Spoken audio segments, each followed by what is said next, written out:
welcome back to Maria's Kitchen. It is December and I am so excited. I've got a lot of things coming up for you. I've got some sugar cookies decorated really nicely, some chocolate dipped pretzels, and we can decorate them really pretty, and there's a whole bunch of other stuff. So stay tuned and stay with me. But today is one of my favorite drinks. It's Mexican chocolate, which is called Champurrado, and it is delicious. It's thick. I love it, and it reminds me of my childhood memories. I used to spend the night at my aunt's house, and I had 9 aunts, and I used to spend the night at the house, and they used to make this wonderful Champurrado, and we also used to have a bunch of homemade breads and cookies. And also another thing I used to do is go with my grandmother when we used to go to some posadas, which is a Mexican holiday, and they would serve this warm drink. We would walk the streets and sing, and they would pour this warm drink for the kids, and I loved it. My favorite recipe that I've tried several times, and it is very delicious and wonderful.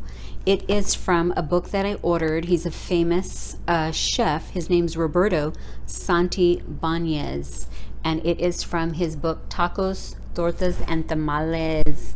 And I just got to tell you a little bit about this drink, and it is so wonderful. Back then, they used to make it with flour. They could use flour, and they would kind of cook it just to get the little nutty flavor out of the flour. But now I am going to put that together, and I'm going to use masa harina instead of the flour. So you can use either or, flour or masa harina. And then we are also going to add chocolate into this one. I'm going to give you a few fun facts about this champurrado that I'm going to make. Back then they used to make atole, which was with just no chocolate. But now when they mix the chocolate, it becomes champurrado.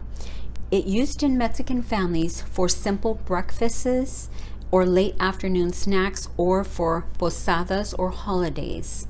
The chocolate actually originated in the Amazon. It was first cut cocoa beans, and the Mayans and the Aztecs drank chocolate with corn puree, and they thought when they drank it that it was magical and that it would give them power and strength. That was really cool. In the 16th century, the Spaniards invaded America, and they brought back such items as chocolate, the chocolate beans, and this was only bought by the aristocrats. It was a luxurious drink, and then after time the Aztecs got it and added milk, sugar, and masa, and that was passed down to Mexico, and here we are today. I am going to show you how to do this. I'm going into the ingredients. You're going to need some brown sugar. You're going to need whole milk, 2 cups, and guess what? You don't have to put this, but I got this from Mexico, and this is vanilla from Mexico, and I just have to tell you something about this. This vanilla is so wonderful.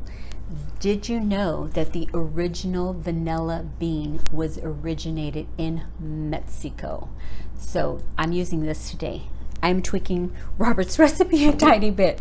So if you don't have this, go ahead and just use your shillings or a very good vanilla. We're using water. I've got water in here, and we're going to use 1 cinnamon stick. We're going to use some corn flour, masa harina, and we're going to use this chocolate. It's Ibarra, and you're going to need 2 discs of this chocolate, and we'll be back to put it together. The very first thing you're going to do is get a 1/3 cup of the masa harina, which is a corn flour, and you're going to put it into 2.5 cups of water, and you're going to blend it really well because you want to break this up. You do not want it to be in clumps in the champurrado. So after we mix this up really well, I'm going to make sure there's no clumps in here. We are actually going to pour it into a medium pot, but I have a pretty good sized pot. We're pouring it in there. We're going to put it on medium-high heat. Medium-high. I am going to put 2 more cups of water. Stir it around. And then we are going to put 2 cups of whole milk in also, and you're going to put a 1/3 cup of brown sugar. And you want to keep stirring it because you do not want that brown sugar to stay stuck on the bottom of the pan. So we'll switch to this wooden spoon so we can make sure we get all the brown sugar. We're also going to put 2 discs of the Ibarra chocolate. I've got one here. I cut one up and then I'm just going to put a whole one in. If you want to cut it up, it just melts faster, but it's fine. You'll be stirring it. Also, we're going to put our cinnamon stick. We're going to drop it in, and we are going to put the vanilla at the very end. We're not going to put the vanilla in yet. So now all we're going to do is literally stir it for 10 minutes, and I will be right back.